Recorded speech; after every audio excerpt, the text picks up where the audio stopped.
evening, and I'm not sure if I'm going to quote it exactly. It came from President Obama. He said, "It's not about the economy, it's about fairness." What are your Well, that's the wealth redistribution.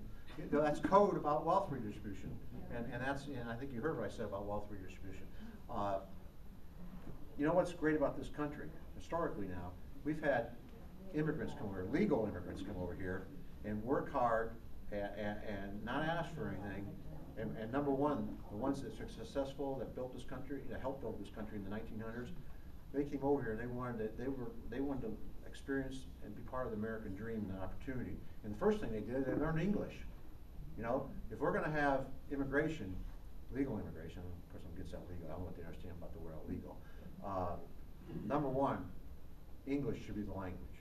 Okay, now I know if Zach, if I run a campaign commercial against me saying that, but Spanish. Yeah, I mean immigrants in the past wanted to be Americans and assimilate, and that's what made this country great. And if you don't do that, you have a division. It can be divisive, and you don't have a strong country. And we're the melding part. We came together. So I forget now what your question exactly was. his comment is about the economy. Oh, well, it's all about the economy. Well, that's a diversion. That's a diversion. Zach Space, all the Democrats are doing it because they don't want to talk about the economy because they own this economy. Okay. Now let me put that in perspective. When Zach Space took office in January 2007, Nancy Pelosi became Speaker. The annual federal deficit was $151 billion. Okay. I'm not defending anybody, but this is a fact. I like to talk facts. Okay. This past July, the monthly deficit was $164 billion. Since they passed the stimulus in February 2009, they said, President Obama said, we got to pass the stimulus to keep unemployment going above 8%. Well, you know, it's gone way above 8%. You know, it's at 10 or around 10, but the true unemployment is a lot higher than that, and I can expound on that if you want. And what have we gotten since they passed the stimulus that had to be done, okay? Through June of this year, in the private sector, we've lost 3 million jobs, and we've added $3 trillion to the debt. So all we did was burden the next generations, and ourselves for that matter, and we have no private sector jobs to show for it. That's a loss. And now what they did do, they did create over 200,000 federal jobs. Yeah. I was in Washington last week, and I'll tell you, it's a bubble there. 4% unemployment. Yep. They don't have a clue of reality. No. They were all demonstrating the other day in Washington.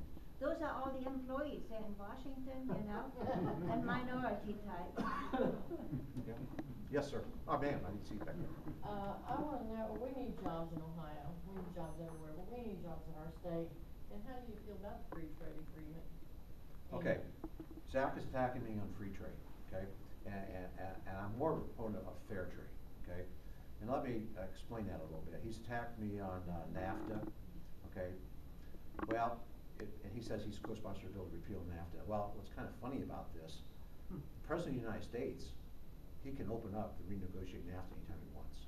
Guess what? He isn't doing it. And the reason he's not doing it because the numbers don't add up. Canada's our #1 trading partner. Mexico's #2 and China's #3. And I just saw the latest figures.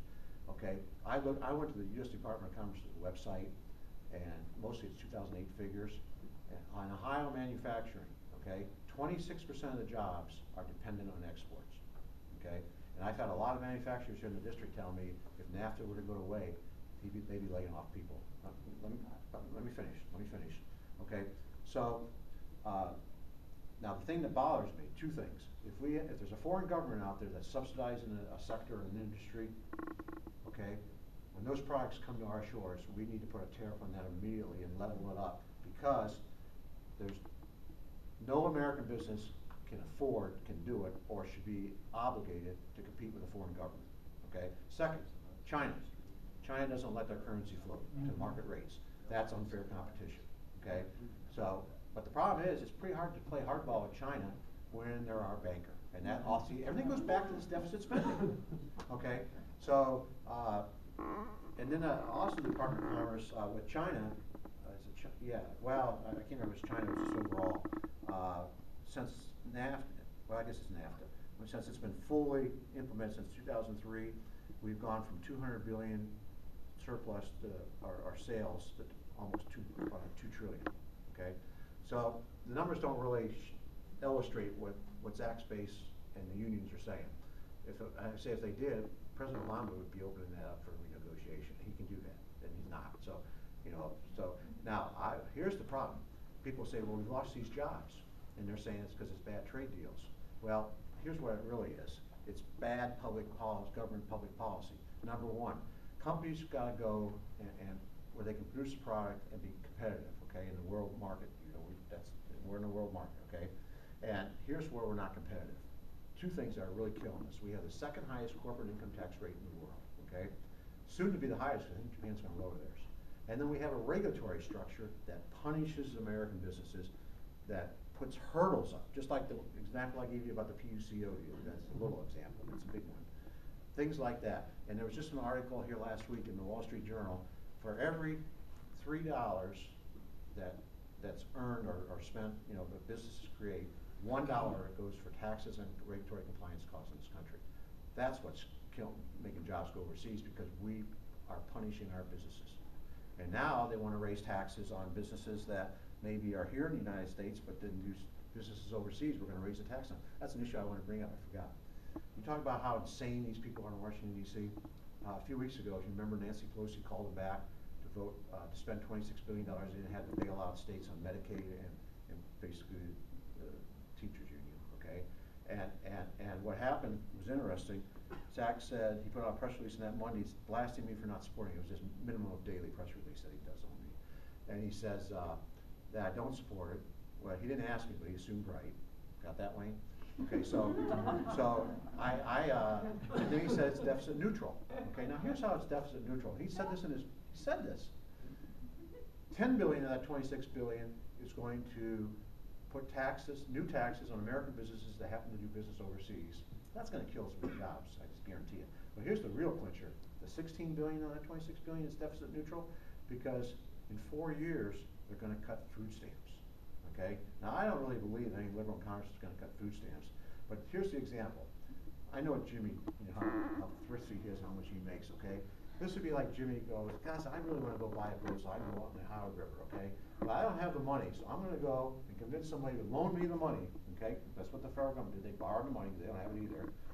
But Jimmy's going to justify in his mind it's all right to borrow this money and buy this boat even though he can't afford it. Because in 4 years from now, Jimmy's going to spend less money.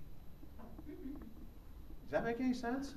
Now, I guess it's all right because this Congress has not passed a budget. They passed what they call CRs, continuing resolutions. There's no blueprint, no plan, how we're going to get to where we're going to get. So we just kind of spend, and spend, and they can't pass a budget. And this is the first time, I guess, they haven't really passed a budget on any appropriations since 1974, I'm told. And so, that's our congressman. I don't think that's representing us. I think that, they got to be accountable. They got to fix we think the policies are bad in Washington. The process is even worse. The process is broken and it's corrupt.